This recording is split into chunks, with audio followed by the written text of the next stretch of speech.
नमस्कार, मैं राहुल अवस्थी और आप देख रहे हैं भारत अपडेट। 5 राज्यों के चुनाव की घड़ी अब एकदम करीब आ गई है और नेताओं के बीच जुबानी जंग भी उतनी ही तेज हो गई है। आज पूरे देश की नजरें प्रधानमंत्री नरेंद्र मोदी के असम दौरे पर टिकी रही, जहां उन्होंने विरोधियों पर तीखे तीर छोड़े, तो वहीं राहुल गांधी ने भी पुडुचेरी में अपनी पूरी ताकत झोंक दी। असम के बरपेटा और हुजाई में चुनावी रैलियों को संबोधित करते हुए प्रधानमंत्री नरेंद्र मोदी ने हुंकार भरी और दावा किया कि असम में इस बार बीजेपी जीत की हैट्रिक लगाने जा रही है। मोदी ने मंच से सीधे सीधे कांग्रेस पर निशाना साधते हुए कहा कि जनता इस बार कांग्रेस की हार की सेंचुरी पूरी कर देगी। चुनावी तारीखों की अगर हम बात करें तो असम की सभी 126 सीटों पर 9 अप्रैल को एक साथ वोट डाले जाएंगे। प्रधानमंत्री ने अपनी रैली में सिर्फ कांग्रेस को ही नहीं घेरा, बल्कि महिला आरक्षण यानी कि नारी शक्ति बंधन अधिनियम का जिक्र करते हुए एक बड़ी घोषणा भी कर दी।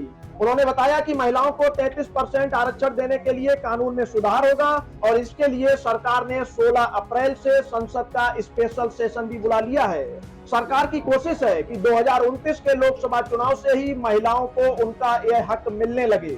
विकसित भारत बनाने के लिए विधानसभा में, संसद में महिलाओं की और बड़ी भूमिका हो, ये बहुत जरूरी है। इसलिए हमारी सरकार ने नारी शक्ति बंधन अधिनियम पारित किया था। इससे महिलाओं के लिए 33% आरक्षण तय हुआ है। देश की बहनों बेटियों ने पहले ही 40 साल से इसका इंतजार किया है। इसलिए अब जरूरी है कि 2029 के लोकसभा चुनाव से ही महिलाओं को ये हक मिले। कानून में कुछ संशोधन आवश्यक है, इसलिए 16 अप्रैल से सरकार ने संसद का एक विशेष सत्र बुलाया है। साथियों, हमने देश की सभी पार्टियों से इसको लेकर चर्चा की है। हमने सभी से कहा है कि आइए देश की बहनों बेटियों के हक से जुड़े इस काम को सर्वसम्मति से आगे बढ़ाएं। इधर असम में मोदी गरजे तो उधर पुडुचेरी के लासपेट में राहुल गांधी ने भी अपना मोर्चा संभाल लिया। राहुल गांधी ने वहां की जनता से वादा किया कि अगर कांग्रेस सत्ता में आती है तो पुडुचेरी को पूर्ण राज्य का दर्जा दिलाया जाएगा। राहुल गांधी ने बीजेपी पर बड़ा आरोप लगाते हुए कहा कि दिल्ली से रिमोट कंट्रोल के जरिए पुडुचेरी को चलाया जा रहा है और यहाँ के स्थानीय नेताओं की कोई पूछ नहीं हो रही है। पुडुचेरी में भी वोटिंग 9 अप्रैल को ही होनी है। It is pretty clear that the government in Puducherry is not the expression of the people of Puducherry, but is actually imposed from Delhi. There has always been the question of full statehood. It was promised by the BJP. They have not given it. We are fully committed to giving Puducherry full statehood. अब बात करते हैं बंगाल की, जहां की राजनीति में पाकिस्तान के एक बयान ने भूचाल ला दिया है। पश्चिम बंगाल की मुख्यमंत्री ममता बनर्जी ने सीधे प्रधानमंत्री मोदी से सवाल पूछ लिया है। दरअसल पाकिस्तान के रक्षा मंत्री ख्वाजा आसिफ ने कोलकाता तक हमला करने की बात कही थी और इसी पर ममता बनर्जी भड़क गई हैं। उन्होंने पूछा कि पाकिस्तान के इस बयान पर केंद्र सरकार चुप क्यों है और अब तक कोई कड़ा एक्शन क्यों नहीं लिया गया। चुनावी माहौल के बीच ममता का यह हमला बीजेपी के लिए नई चुनौती बन सकता है। আমরা কোনো দেশকেই মনে করি না,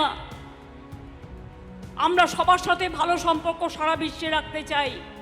বাংলা সারা বিশ্বকে পথ দেখায়, কিন্তু পাকিস্তানের ডিফেন্স মিনিস্টার যখন বলে কলকাতাকে টার্গেট করব, কলকাতাকে অ্যাটাক করব, সেই কথাটা নরেন্দ্র মোদি কেন বাংলা এসে কালকে বললেন না যে উইল টেক স্ট্রং অ্যাকশন।